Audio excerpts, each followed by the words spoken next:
Em nome do Pai, do Filho e do Espírito Santo. Amém. Amados irmãos e irmãs, é com muita alegria que nós estamos aqui para juntos estudar e meditar a primeira leitura que a Igreja nos apresenta para esta segunda-feira da segunda semana da Quaresma. Se você não for inscrito no canal, se inscreva. Assim você ajuda este canal a crescer cada dia mais. E compartilhe os vídeos, tá bom? A primeira leitura se encontra lá em Daniel, capítulo 9, versículos 4b até o 10, que diz assim: Eu te suplico, Senhor, Deus grande e terrível, que preservas a aliança e a benevolência aos que te amam e cumprem teus mandamentos. Temos pecado, temos praticado a injustiça e a impiedade. Temos sido rebeldes, afastando-nos de teus mandamentos e de tua lei. Não temos prestado ouvido a teus servos, os profetas, que em teu nome falaram a nossos reis e príncipes, a nossos antepassados e a todo o povo do país. A ti, Senhor, convém a justiça.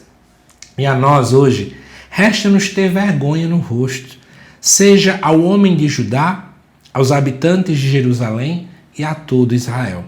Seja aos que moram perto e aos que moram longe, de todos os países, para onde os encorraçaste, por causa das infidelidades cometidas contra ti. A nós, Senhor, resta-nos ter vergonha no rosto, a nossos reis e príncipes e a nossos antepassados, pois que pecamos contra ti.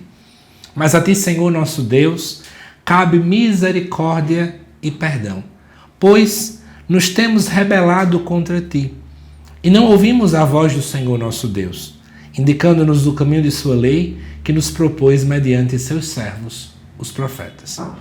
Amados irmãos e irmãs, é importante que a gente saiba qual é o contexto em que essa oração aqui se encontra.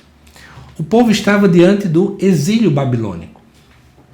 O exílio babilônico foi um momento histórico em que Jerusalém foi destruída, o templo de Jerusalém também foi destruído e o povo acabou sendo espalhado, e alguns inclusive exilados na terra da Babilônia.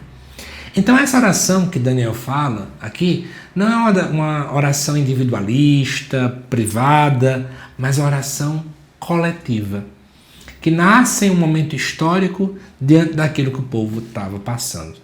É interessante linkar isso à Quaresma, porque a Quaresma não é apenas assim, é eu e meus pecados.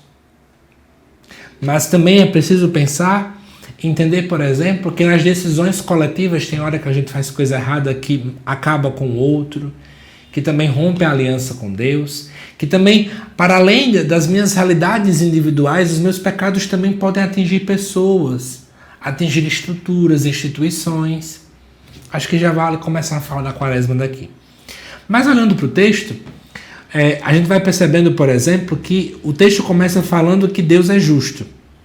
Depois nós pecamos e depois se reconhece que Deus ele é misericórdia. Então a gente vai percebendo o seguinte, né?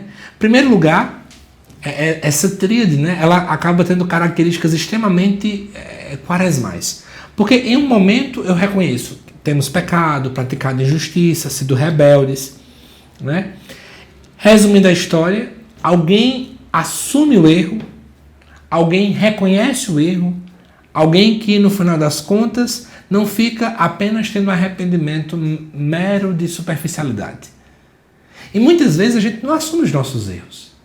Não reconhece os atos errados, por exemplo, que fizemos.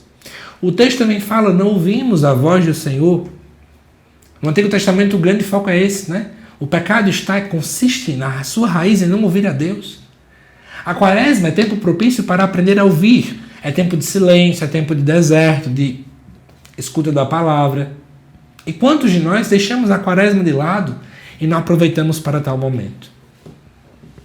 Né? E também acabamos ficando tão longe de Deus que parece que esquecemos que Ele é misericórdia, que esquecemos que Ele é justo. Toda e qualquer distância de Deus vai nos levando a encontrar um Deus que, no final das contas, não é como a gente conhecia. Sabe quando você passa muito tempo longe de alguém que você gosta, e aí passa um ano, passa 2, passa 3, quando você volta e diz, mas fulano, tu não era assim. Não, mas você não tem esse hábito, mas você não tem esse costume. Você começa, então, a desaprender quem é aquela pessoa. Sabe?